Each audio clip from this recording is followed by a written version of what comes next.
ಆ ಪಾಪ ಪ್ರಜ್ಞೆ, ಅನಾಮಿಕನ ಮಾತು, ಮಾಸ್ಕ್ ಮ್ಯಾನ್ ಹೇಳಿದ್ದೇನು? ದೇವಸ್ಥಾನದವರೇ ಹೂಳಲು ಹೇಳ್ತಿದ್ರು. ಎಸ್, ಇಂಡಿಯಾ ಟುಡೇ ಅಂತ ಇಂಗ್ಲಿಷ್ ಚಾನಲ್ಲು, ಆ ಚಾನಲ್ಗೆ ಅನಾಮಿಕ ಸಂದರ್ಶನ ಕೊಟ್ಟಿದ್ದಾನೆ.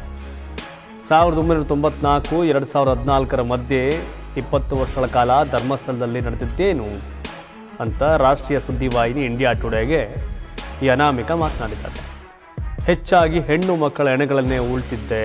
35 ವರ್ಷ, 16 ವರ್ಷ, 15 ವರ್ಷ, 13 ವರ್ಷ, 40 ವರ್ಷದ ಹೆಣಗಳನ್ನ, ಎಲ್ಲ ವಯಸ್ಸಿನ ಹೆಣ್ಮಕ್ಳ ಹೆಣಗಳು ಸಿಕ್ಕಿವೆ. ಗಾಯಗಳು ಗುರುತು ನೋಡುವಾಗ ಗೊತ್ತಾಗುತ್ತೆ. ನಮ್ಮ ಕಣ್ಣಿಗೆ ಅತ್ಯಾಚಾರ, ದೌರ್ಜನ್ಯದಂತೆ ಕಾಣುತ್ತದೆ. ದೇವಸ್ಥಾನದ ಮಾಹಿತಿ ಕಚೇರಿಗೆ ಮ್ಯಾನೇಜರ್ ಸೂಚನೆ ಕೊಡ್ತಾರೆ. ಮಾಹಿತಿ ಕಚೇರಿಯಿಂದ ರೂಮ್ ಬಾಯ್ಗೆ ಆದೇಶ. ರೂಮ್ ಬಾಯ್ ನಮಗೆ ಹೇಳ್ತಿದ್ರು, ಕೇಳಲೇಬೇಕಿತ್ತು.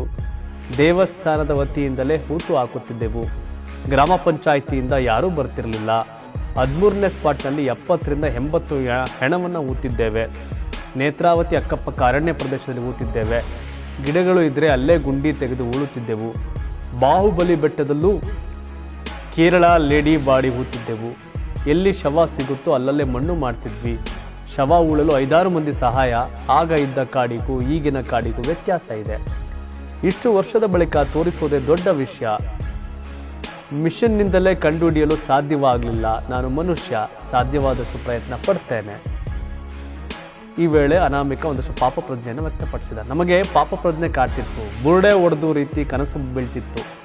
ಇದನ್ನು ತೋರಿಸಿದ್ರೆ ಪುಣ್ಯ ಸಿಗುತ್ತೆ, ಸತ್ತವರಿಗೆ ಪೂಜೆ ಪುನಸ್ಕಾರ ಆಗಿಲ್ಲ, ಅದನ್ನು ಮಾಡಿಸೋಣ ಅಂತ ಬಂದಿದ್ದೇನೆ ಅನ್ನೋದು ಆತನ ಮಾತು. ಅದನ್ನು ಇಂಡಿಯಾ ಟುಡೇ ಹೇಳಿದ್ದಾನೆ.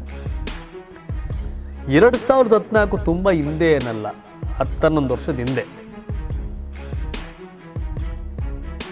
ಎಲ್ಲಿ ಏನು ಅಂತ ಮರೆವಷ್ಟು ದಿನಗಳೇನಲ್ಲ. 11 ವರ್ಷದ ಹಿಂದಿನ ಸನ್ನಿವೇಶ, 11 ವರ್ಷದ ಹಿಂದಿನ ಸನ್ನಿವೇಶ ಮರೆತು ಹೋಗುವಂಥ ಸನ್ನಿವೇಶ ಅಲ್ಲ.